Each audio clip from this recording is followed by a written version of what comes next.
दोस्तों, बेटियां क्या होती है उसके लिए लिखना या बोलना मुमकिन नहीं है।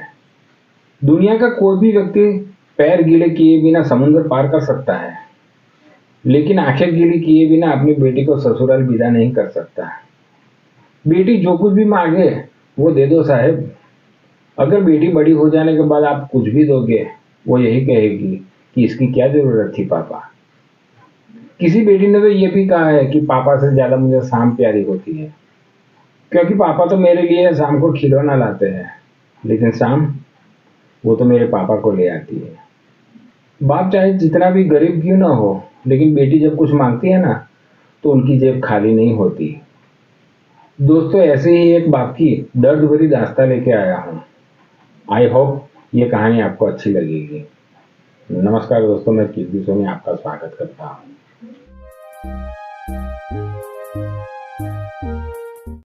यशवंत अपनी 4 साल की बेटी मीरा से बहुत प्यार करता था। ऑफिस से लौटते वक्त वो अपनी बेटी के लिए तरह तरह के खिलौने, खाने पीने की चीजें कुछ ना कुछ लाता रहता था। मीरा भी अपने पापा से बहुत प्यार करती थी और हमेशा वो अपनी तोतली आवाज में पापा को पुकारा करती थी। ऐसे ही अच्छे दिन बीत रहे थे। एक दिन मीरा को तेज बुखार आया। घर के सभी लोग घबरा गए, उसे दौड़ते हुए अस्पताल ले गए। लेकिन वो कहते हैं ना कि कुदरत के आगे किसी की नहीं चलती। अस्पताल ले जाते वक्त मीरा की बीच रास्ते में ही मौत हो गई। परिवार पर तो ना जाने पहाड़ टूट पड़ा। मीरा की माँ और पापा की हालत एक मरे हुए इंसान जैसी हो गई। परिवार के सभी लोग रोने लगे। यशवंत को इतना गहरा सदमा लगा कि ना वो किसी के साथ बोलते थे और ना ही किसी से बात करते थे। बस रोते ही रहते थे। उन्हें समझ ही नहीं आया कि ये क्या हो गया। उनकी हालत पागल जैसी हो गई थी। अपने ऑफिस में जाना भी छोड़ दिया। घर से बाहर ही नहीं निकलते थे, बस रोते ही रहते थे। अड़ोस पड़ोस वालों ने, रिश्तेदारों ने, जान पहचान वालों ने यशवंत को समझाने की बहुत कोशिश की, लेकिन उन पर किसी की बात का प्रभाव नहीं पड़ा। पूरा दिन मीरा को पुकार कर रोते रहते थे।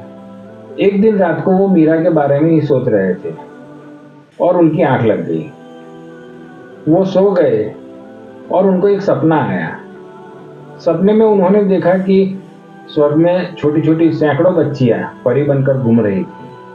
सभी बच्चियों ने परी की पोशाक पहने हुई थी और सभी बच्चियां हाथ में मोमबत्ती लेकर चल रही थी।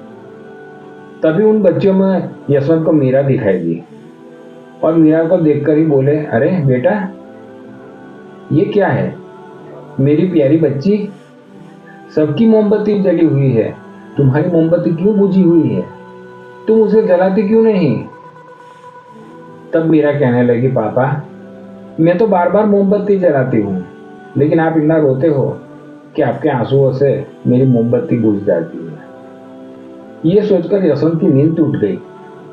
उन्हें अपनी गलती का एहसास हुआ। वो समझ गए कि उनके इसी तरह दुखी रहने से अपनी बेटी खुश नहीं रह सकती। उनकी आंखों में से आंसू का भरा समुद्र टूट गया।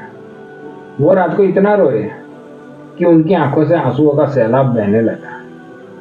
उनकी आंखें खाली हो गई और यशवंत अपने नॉर्मल लाइफ की तरफ बढ़ने लगा।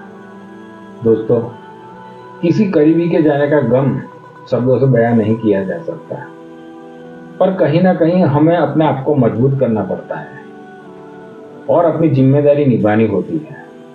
शायद ऐसा करने से ही मरने वाले की आत्मा को शांति मिलती है। जो हमें प्रेम करते हैं वो हमें खुश देखना चाहते हैं, उसमें कोई संदेह नहीं। हम उसकी आत्मा को हमेशा खुश रखने का प्रयास करें। दोस्तों, वीडियो अच्छी लगी हो तो लाइक कर देना और चैनल को सब्सक्राइब कर देना। धन्यवाद। जय भारत, जय हिंद।